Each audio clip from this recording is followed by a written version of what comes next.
ऐसा क्यों है कि भाजपा का टिकट एक अनार और 100 बीमार का टिकट बन गया है? ऐसा क्यों है कि भारतीय जनता पार्टी अगर कमजोर हो गई है तो भारतीय जनता पार्टी के नेता उतारू पड़े हैं? पार्टी मेरी अगर कमजोर हो रही होती तो 25-25, 30-30 लोग टिकट के लिए मार क्यों कर रहे होते? एक टिकट लड़ने में और एक चुनाव लड़ने में कितना खर्चा होता है हम भी जानते हैं और आप भी जानते हैं। बड़े बड़े ताकतवर लोग आज भाजपा से टिकट मांग रहे हैं, तो मैं कैसे मान लूं कि उन्होंने बिना ये असेसमेंट किए मांग लिया होगा कि मैं चुनाव जीतने वाला हूं। कोई हारने के लिए टिकट मांगता है? मैं तो 3 जगह होके आया। पार्टी मेरी अगर कमजोर हो रही होती तो 25-25, 30-30 लोग टिकट के लिए मार क्यों कर रहे होते? एक टिकट लड़ने में और एक चुनाव लड़ने में कितना खर्चा होता है हम भी जानते हैं और आप भी जानते हैं। ऐसा क्यों है कि भाजपा का टिकट एक अनार और 100 बीमार का टिकट बन गया है?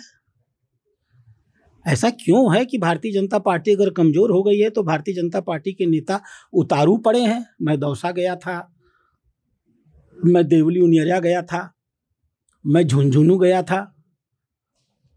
टिकट मांगने वालों और उनकी शख्सियत, उनकी हैसियत जितनी बड़ी है, बड़े बड़े ताकतवर लोग आज भाजपा से टिकट मांग रहे हैं, तो मैं कैसे मान लूं कि उन्होंने बिना ये असेसमेंट किए मांग लिया होगा कि मैं चुनाव जीतने वाला हूं। कोई हारने के लिए टिकट मांगता है? तो बागड़ में कांग्रेस और आदिवासी पार्टी बागड़ क्या हुआ? 84 और सलूंबर।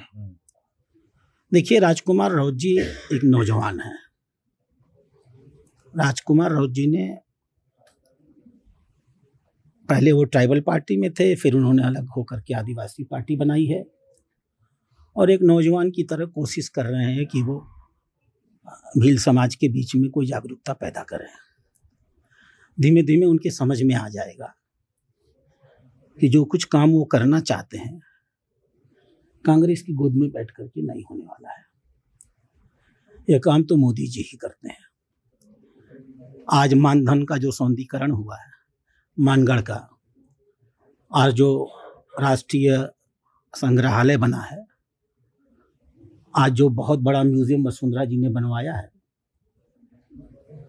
आज जो गोविंद गुरु के बारे में माननीय मोदी जी ने उनके सम्मान को स्थापित किया है, आज जो द्रौपदी मुर्मू जी को उन्होंने देश का राष्ट्रपति बनाया है, आदिवासी समाज इस बात को भली भांति जानता है, जिसमें भील भी आते हैं, कि आज़ादी के 75 सालों में अगर उनके समाज को किसी ने वास्तव में राजनीतिक रूप से, आर्थिक रूप से और सामाजिक रूप से सशक्तिकृत किया है तो वो मोदी जी हैं। मुझे विश्वास है कि आज नहीं कल राजकुमार राउत जी के समझ में ये बात आएगी। आप चाहते हैं कि आपके साथ आए वो? मैंने ऐसी कोई चाहत नहीं व्यक्त की। मैं तो चाहता हूं कि वो बड़े नेता बने, अपने क्षेत्र के विकास के लिए। हमारी सरकार राजस्थान में है, हमारी सरकार दिल्ली में है, मिल करके काम करें हम सब उस क्षेत्र के विकास के लिए। हम तो पूरे देश में आदिवासी समाज के लिए काम कर रहे हैं, यहाँ भी किया है हमने और बेहतर तरीके से करेंगे।